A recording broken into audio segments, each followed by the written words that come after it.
Frente por frente de la puerta había una ostentosa chimenea con una repisa de imitación de mármol blanco. En un ángulo de la repisa había pegado a esta un muñón de una vela de cera colorada.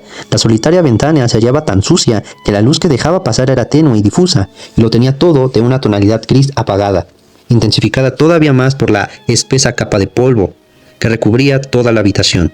Yo me fijé más adelante en todos estos detalles. De momento mi intención se centró en la figura abandonada, torva, inmóvil, que yacía tendida sobre el entarimado y que tenía clavados sus ojos inexpresivos y ciegos en el techo descolorido.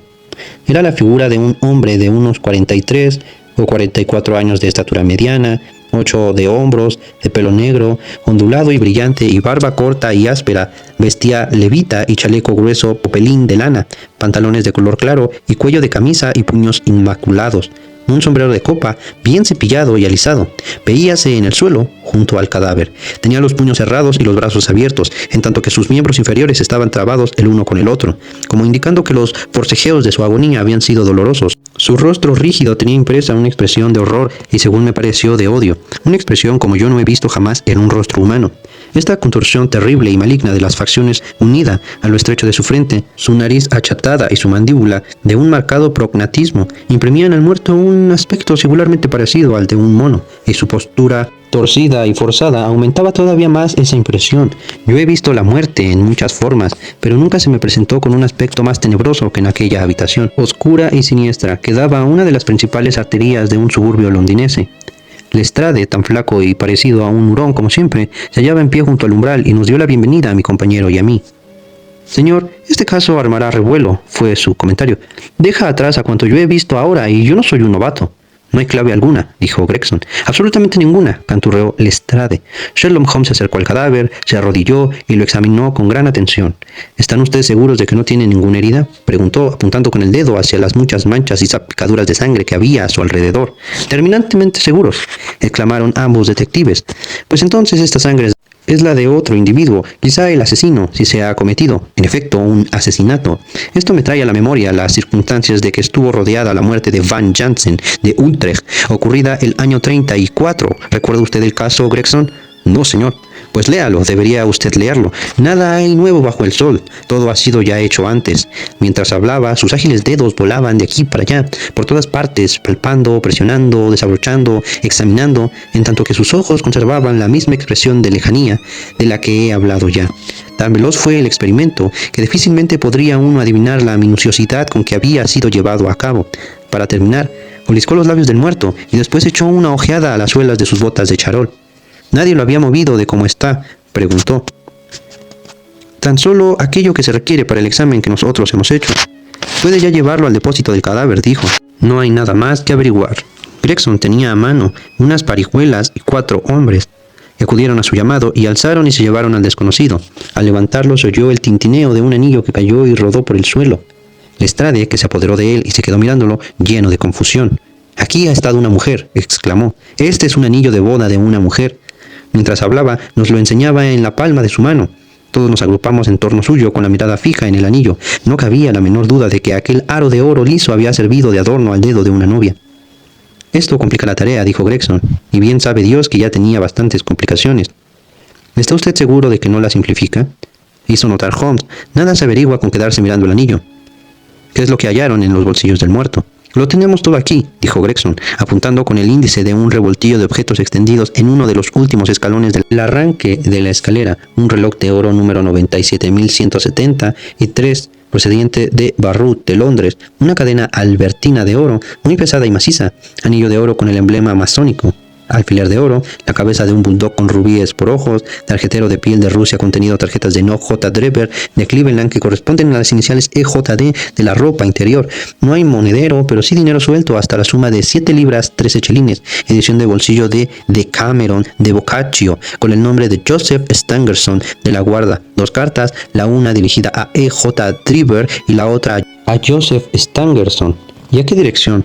Al American Exchange Strand, de donde serán retiradas. Ambas proceden de la campaña de navegación Guion y hacen referencia a la fecha de salida de sus barcos desde Liverpool. Es evidente que este desdichado se hallaba a punto de regresar a Nueva York. ¿Han hecho ustedes alguna averiguación acerca del individuo Stangerson? Me puse a ello en el acto, dijo Gregson. Hice enviar anuncios a todos los periódicos y uno de mis hombres ha marchado al American Exchange sin que haya regresado todavía. Preguntaron a Cleveland. Esta mañana pusimos un pequeño y muy breve telegrama. ¿Cómo lo redactó? Me ceñía el relato de lo ocurrido, manifestando que agradeceríamos cualquier dato que pudiera servirnos de ayuda. ¿No pidió usted detalles de ningún punto que le pareciera decisivo? Pedí informes acerca de Stangerson. ¿Nada más eso? ¿No existe algún detalle sobre el que parece girar todo el caso? ¿No quiere usted volver a telegrafiar? He dicho todo lo que tenía que decir, contestó Gregson con acento de hombre ofendido. Sherlock Holmes se rió por lo bajo y ya parecía estar a punto de hacer alguna observación cuando Lestrade, que mientras nosotros manteníamos esta conversación en el vestíbulo había permanecido en la habitación de la antena, reapareció en escena, frotándose las manos con mucha prosopopeya y engreimiento. «Señor Gregson», dijo, «acabo de hacer un descubrimiento de la mayor importancia y que habría pasado por alto si yo no hubiese examinado cuidadosamente las paredes». Le centellaban los ojos al hombrecito y saltaba a la vista que sentía un júbilo oculto por haber podido notar un punto sobre su colega. «Vengan ustedes», dijo, y volvió a meterse apresuradamente en la habitación en la que se respiraba una atmósfera más despejada desde que se habían llevado a su lívido inquilino. «Y ahora, colóquense aquí». Prendió un fósforo en su bota y lo levantó, arrimándolo a la pared. «Fíjense en esto», exclamó triunfante. «He hecho ya notar que el papel se había desprendido en varios sitios. En el ángulo en cuestión se había despegado un trozo grande y había dejado un recuadro amarillo de tosco revoco. De parte a parte de esta superficie desnuda, alguien había garabateado en letras rojas escritas con sangre una sola palabra: Rage». «¿Qué opina usted de esto?», exclamó el detective con aires de empresario que sirve su espectáculo. Nadie reparó en ello porque este es el rincón más oscuro del cuarto y a nadie se le ocurrió mirar aquí. El asesino lo ha escrito con su propia sangre, sea hombre o mujer. Vean este goterón que se ha escurrido pared abajo. Esto obliga a dejar de lado, en todo caso, la idea de un suicidio. ¿Por qué razón fue elegido este ángulo para escribir en él? Se lo voy a decir. Fíjense en la vela que hay encima de la repisa de la chimenea. Cuando esto se escribe, esa vela estaba encendida y al estar encendida, la vela resultaba este rincón como el mejor iluminado de toda la pared en lugar de ser el más oscuro. ¿Y qué alcance tiene esa palabra una vez que usted la ha descubierto?, preguntó Gregson en tono despectivo. ¿Qué alcance tiene? Pues que quien le escribió iba a poner el nombre femenino de Rachel, pero algo ocurrió antes que él o ella tuviera tiempo de terminar la palabra. Fíjese bien en lo que digo. Cuando se consiga poner en claro este caso, se encontrará con que algo tiene que ver con él mismo. Una mujer que se llama Rachel. Puede usted reírse, Sherlock Holmes. Usted es muy inteligente y muy hábil, pero en resumidas cuentas, el sabueso viejo es el mejor. Perdóneme, yo se lo ruego, dijo mi compañero, que al estallar en una carcajada había encrespado el genio del hombre. Desde luego que usted se ha adjudicado el mérito de ser el primero de nosotros que ha descubierto esto que, según todas las señales, y como usted dice, parece haber sido escrito por la otra persona que participó en el misterio de la pasada noche. Todavía no he tenido tiempo de examinar esta habitación, pero con su permiso procederé a realizarlo ahora. Al mismo tiempo que hablaba, sacó de su bolsillo una cinta de medir y un gran cristal redondo de aumento. Provisto de estos dos accesorios, recorrió sin hacer ruido de un lado a otro el cuarto, deteniéndose en ocasiones, arrodillándose alguna vez y hasta tumbándose con la cara pegada al suelo. Tan embebecido estaba en su tarea que pareció haberse olvidado de nuestra presencia, porque no dejó en todo ese tiempo de chapurar entre dientes consigo mismo, manteniendo un fuego graneado de exclamaciones, gemidos, silbidos y pequeños gritos que daban la sensación de que él mismo se daba ánimos y esperanza. Mirándolo, me vino con fuerza irresistible al recuerdo la imagen de un perro zorrero de pura sangre y bien entrenado, que tan pronto se precipita hacia adelante como hacia atrás por el bosque abajo, lanzando ansiosos grañidos hasta que descubre otra vez el husmillo perdido. Continuó en su búsqueda por espacio de 20 minutos o más, midiendo con el mayor cuidado la distancia entre ciertas señales y aplicando algunas veces la cinta de medir de las paredes de un modo igualmente incomprensible. En uno de los sitios reunió con gran cuidado un montón de polvo gris del suelo y se lo guardó dentro de un sobre. Por último, examinó con su lente de aumento la palabra escrita en la pared, revisando cada una de las letras de la misma con la exactitud más minuciosa. Después de todo aquello y dado muestras de estar satisfecho, volvió a guardarse la cinta de medir y la lente en su bolsillo. Afirman que el genio es la capacidad infinita de tomarse molestias, comentó sonriendo. Como definición es muy mala, pero corresponde bien al trabajo detectivesco. Gregson y Lestrade habían contemplado los manejos de su compañero amateur con mucha curiosidad y cierto desdén. Era evidente que no habían llegado a dar importancia al hecho que yo había empezado a comprobar, de que los más insignificantes actos de Sherlock Holmes tendían todos hacia una finalidad concreta y práctica.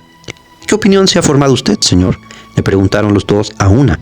Si yo me jactase de ayudar a ustedes, los despojaría con ello del honor que les corresponde en la resolución de este caso, hizo notar mi amigo.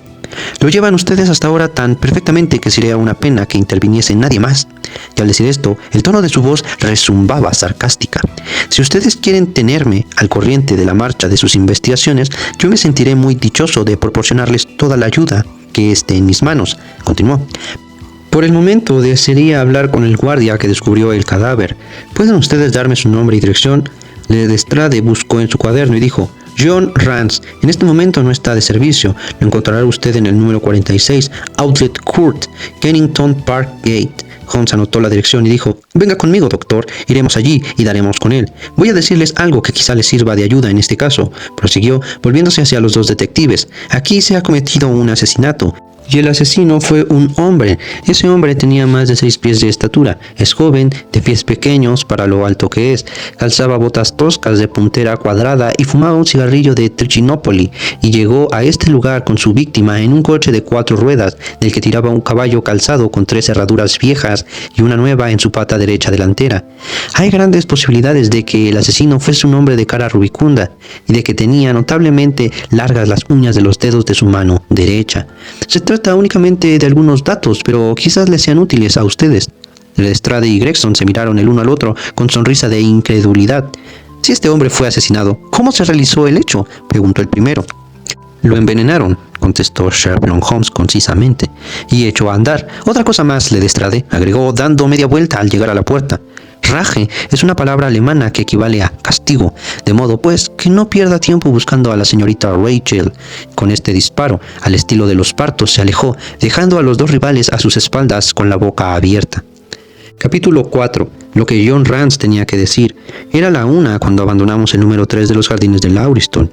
Sherlock Holmes me condujo a la oficina de telégrafos más próxima y desde ella envió un largo telegrama. Acto continuo llamó a un coche de alquiler y dio orden al cochero de que nos llevase a la dirección que nos había dado Lestrade. No hay nada como los datos obtenidos de primera mano, me hizo notar. A decir verdad, yo tengo formada opinión completa sobre el caso. A pesar de ello, no está mal que sepamos todo lo que puede saberse. Holmes, le dije yo, me deja usted atónito. Con seguridad que usted no tiene la certeza que simula tener acerca de aquellos detalles que les dio. No existe posibilidad de equivocación, contestó. Lo primero y más importante que tienes que saber es que me fijé al llegar ahí que un coche había marcado 2 surcos con sus ruedas cerca del bordillo de la acera. Ahora bien, hasta la pasada noche y desde allí hacia una semana no había llovido, de manera que las ruedas que dejaron una huella tan profunda necesariamente estuvieron allí durante la noche. También descubrí las huellas de los cascos del caballo. El dibujo de una de ellas estaba marcado con mayor nitidez que el perfil de los otros 3, lo que era una indicación de que se trataba de una herradura nueva. Supuesto que el coche encontrábase allí después de que empezó a llover, que no estuvo en ningún momento durante la mañana, en lo cual tengo la palabra de Gregson. Se sigue de ello que no tuvo más remedio que estar allí durante la noche. Por consiguiente, ese coche llevó a los 2 individuos a la casa. La cosa parece bastante sencilla, le dije yo. Pero, ¿qué hay acerca de la estatura del otro hombre? Lo que hay es esto. Es, en 9 casos de 10, que puede deducirse la estatura de un hombre por la largura de sus pasos. Se trata de un cálculo bastante sencillo, aunque no tiene objeto el molestarle a usted con números. Yo pude ver la anchura de los pasos de este hombre tanto en la arcilla de fuera de la casa como en la capa de polvo del interior. Fuera de esto dispuse de un medio de comprobar mi cálculo. Cuando una persona escribe en una pared, instintivamente lo hace a la altura más o menos del nivel de sus ojos. Pues bien, aquel escrito estaba un poco más que 6 pies del suelo. Esto es un juego de niños. ¿Y lo relativo a su edad?, le pregunté. Verá usted, cuando un hombre es capaz de dar pasos de 4 pies y medio sin el menor esfuerzo, no es posible que haya entrado en la edad de la madurez y el agotamiento. De esa anchura era un charco que había en el camino del jardín y que ese hombre había sido sin duda alguna pasado de una zancada. Las botas de charol habían bordeado el charco y las de puntero cuadrada habían pasado por encima. En todo esto no se encierra misterio alguno. Yo me limito a aplicar a la vida corriente alguna de las normas de observación y deducción que defendí en aquel artículo. ¿Hay alguna otra cosa que le intrigue? Lo de las uñas de los dedos y el cigarro de Trichinopoli, apunté. La escritura de la pared se hizo con el dedo índice empapado de sangre. Mi lente de aumento me permitió descubrir que al hacerlo había resultado el revoco ligeramente arañado, lo que no habría ocurrido si la uña de aquel hombre hubiese estado recortada. Recogí algunas cenizas esparcidas por el suelo. Eran de color negro y formaban escamillas, es decir, se trataba de cenizas que solo deja un cigarro de Trichinopoli. He realizado un estudio especial acerca de la ceniza de los cigarros. A decir verdad, tengo escrita una monografía acerca de este tema. Me envanezco de poder distinguir de una ojeada las cenizas de cualquier marca conocida de cigarro o de tabaco. Precisamente es en esta clase de detalles en los que un detective hábil difiere del tipo de los de Gregson y de los de Lestrade. ¿Y lo de la cara rubicunda?, pregunté. Ese fue un tiro más audaz, aunque no cabe duda de que estuve en lo cierto. En el estado actual del asunto, no debe usted hacerme esa pregunta. Me pasé la mano por la frente e hice esta observación. Mi cabeza, en este momento, un torbellino. ¿Cómo fue él a entrar en una casa deshabitada con aquellos dos hombres y llegar a esas conclusiones solamente él? Sí, en efecto, se trata de dos hombres. ¿Qué se ha hecho del cochero que los llevó en su coche? ¿Cómo un hombre pudo forzar al otro a que tomase veneno? ¿De dónde salió la sangre? ¿Qué se propuso el asesino, puesto que su finalidad no fue el robo? ¿Cómo se encontraba allí el anillo de mujer? Y, por encima de todo, ¿por qué tenía el segundo hombre que escribir la palabra alemana Rache antes de largarse de allí? Confieso que no veo manera posible de coordinar estos hechos. Mi compañero se sonrió con muestras de aprobación y dijo: ha hecho usted un resumen de los puntos difíciles de la situación de una manera concisa y acertada. Queda todavía mucho que está oscuro, aunque yo sé que a tenerme cerca de los hechos principales, por lo que se refiere al descubrimiento de Lestrade, se trata simplemente de una añagaza para lanzar a la policía por una pista equivocada, sugiriéndole que es una cosa de socialistas y de organizaciones secretas. No lo hizo un alemán. Si usted se fija, la A tenía cierto parecido con la letra impresa al estilo alemán. Ahora bien, un alemán auténtico, cuando escribe en tipo de imprenta, lo hace indefectiblemente en caracteres latinos, y por eso podemos afirmar sin ningún temor a equivocarnos que ese letrero no fue escrito por un alemán, sino por un desmañado imitador que quiso hacerlo demasiado bien. Se trata simplemente de una artimaña para que la investigación se desvíe por camino equivocado. No voy a decirle a usted mucho más acerca de este caso, doctor. Ya sabe que el prestidigitador desmerece en cuanto explica su truco. Si yo le muestro a usted una parte excesiva de mis métodos de trabajo, llegará a la conclusión de que, en fin de cuentas, soy un personaje corriente. Jamás haré semejante cosa, le contesté. Usted ha convertido el detectivismo en una cosa tan próxima a una ciencia exacta que ya nadie podrá ir más allá. Mi compañero enrojeció de placer al escuchar mis palabras y el acento de seriedad con que las pronuncié. Yo tenía observado entonces que era un hombre tan sensible a la adulación en lo referente a los éxitos de su arte como podría serlo cualquier muchacha en lo referente a su belleza. Le diré otra cosa, me dijo. El de las botas de charol y el de las punteras cuadradas llegaron en el mismo coche de alquiler y avanzaron por el sendero juntos de la manera más amistosa, agarrados del brazo con toda posibilidad. Una vez dentro se pasearon por la habitación. Mejor dicho, el de las botas de charol permaneció en el lugar, mientras el de las punteras cuadradas iba y venía por el cuarto. Todo esto lo puede leer en la capa de polvo, y puede leer también que a medida que se paseaba, iba también excitándose más y más. Esto se deduce de que sus zancadas eran cada vez más ligeras y largas. Sin duda, que en todo ese tiempo no dejó de hablar y se fue acalorando hasta ponerse furioso. Entonces tuvo lugar la tragedia. Le he contado todo lo que en este momento sé, porque lo demás son simples hipótesis y conjeturas. Disponemos de una buena base de trabajo como punto de arranque, a pesar de todo. Tenemos que darnos prisa porque deseo asistir al concierto de Halle para oír esta tarde a Norman Neruda. Esta conversación se había desarrollado mientras nuestro coche de alquiler avanzaba por una larga sucesión de calles sucias y de monótonos caminos de segundo orden. En la más sucia y monótona de todas, nuestro cochero se detuvo de pronto y dijo, señalando con el dedo una estrecha abertura en la línea de ladrillo mortecino: ahí dentro está la Audel Court. Aquí me encontrarán ustedes cuando vuelvan. Audel Court no era un lugar atrayente. El estrecho pasillo nos lleva a un espacio cuadrangular enlosado y en el que formaban recuadros sórdidos edificios. Nos abrimos paso por entre grupos de niños desaseados y de ropa descolorida y puestas a secar hasta que llegamos al número 46, la puerta de este ostentoso y pequeña choza de bronce en la que estaba grabado el apellido Rance. Preguntamos. Se nos dijo que el guardia estaba acosado y se nos hizo pasar a una salita de la parte delantera para que le esperamos allí. Se presentó poco después y parecía algo irritado porque le hubiésemos estropeado el sueño y dijo: presenté ya mi informe en la oficina. Holmes sacó del bolso medio soberano y se puso a juguetear con la moneda como si estuviera meditando y dijo: pensamos que nos agradaría escucharlo todo de boca de usted. Tendré muchísimo gusto en contarles todo cuanto pueda, respondió el guardia sin apartar los ojos del pequeño disco de oro. Bien, cuéntenos, Todo a su manera y tal como ocurrió. Rance tomó asiento en el sofá del Crin y contrajo el ceño como hombre resuelto a no omitir nada en su relato. Se lo contaré desde el principio, dijo. Mis horas de servicio son de 10 de la noche hasta las 6 de la mañana. A las 11 hubo una trifulca en el Ciervo Blanco. Fuera de eso, todo seguía tranquilo durante mi ronda. A la 1 de la mañana empezó a llover y yo me encontré con Harry Murger, el que tiene la ronda de Holland Grove, y permanecimos juntos en la esquina de Henrietta Street charlando. Luego, serían quizá las 2 o un poco más tarde, se me ocurrió dar una vuelta y ver si no ocurría nada por la carretera de Brixton. Aquello estaba muy sucio y solitario. No tropecé con alma viviente en mi camino de ida, aunque pasaron por mi lado 1 o 2 coches de alquiler. Iba yo caminando despacio pensando, dicho sea entre nosotros, en lo espléndidamente que me vendría un vaso de ginebra de los de a cuarto, cuando descubrí de pronto un brillo de luz en la ventana de la casa en cuestión. Ahora bien, yo sabía que esas 2 casas de los jardines de Lauriston estaban deshabitadas porque el dueño se empeñaba en no arreglar los desagües, siendo así que el último de los inquilinos que vivieron en una de las casas había muerto de fiebre tifoidea. De ahí que al ver la luz en la ventana me quedó de una pieza y sospeché que algo malo ocurría. Cuando llegué a la puerta, usted se detuvo y regresó a la puerta de entrada del jardín. Le interrumpió mi compañero. ¿Por qué obró usted así?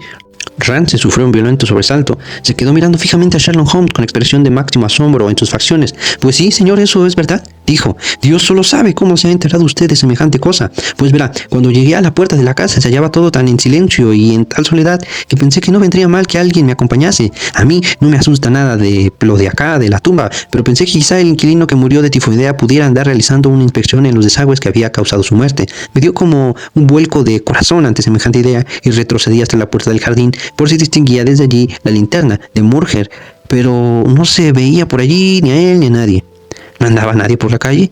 No había alma viviente, señor, ni siquiera un perro. Hice de tripas corazón, volví sobre mis pasos y abrí la puerta, empujándola. Todo era silencioso en el interior y entré en la habitación en que brillaba la luz. Encima de la repisa de la chimenea ardía vacilante una vela de cera encarnada y a la luz de la luna misma vi, pues sí, sabemos ya todo lo que usted vio. Se paseó usted varias veces por la habitación, se arrodilló junto al cadáver, después cruzó y trató de abrir la puerta de la cocina y después John Rice púsose en pie de un alto, con una cara asustada, y mirando receloso, exclamó: ¿Dónde estaba usted escondido que vio todo eso?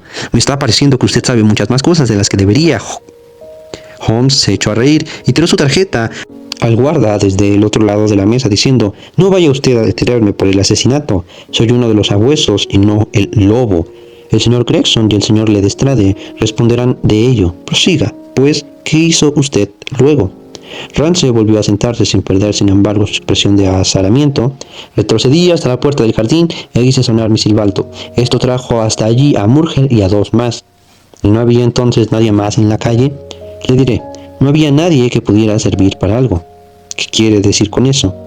La cara del guardia se dilató con una sonrisa y dijo: Llevo vistos muchos borrachos en mi vida, pero ninguno tan perdidamente bebido como el fulano aquel. Cuando salí de la casa estaba apoyado en la verja cantando a pleno pulmón yo no sé qué de una bandera colombiana nueva de barras, o algo por el estilo. No se tenía en pie, de modo que mucho menos podía presentar ayuda.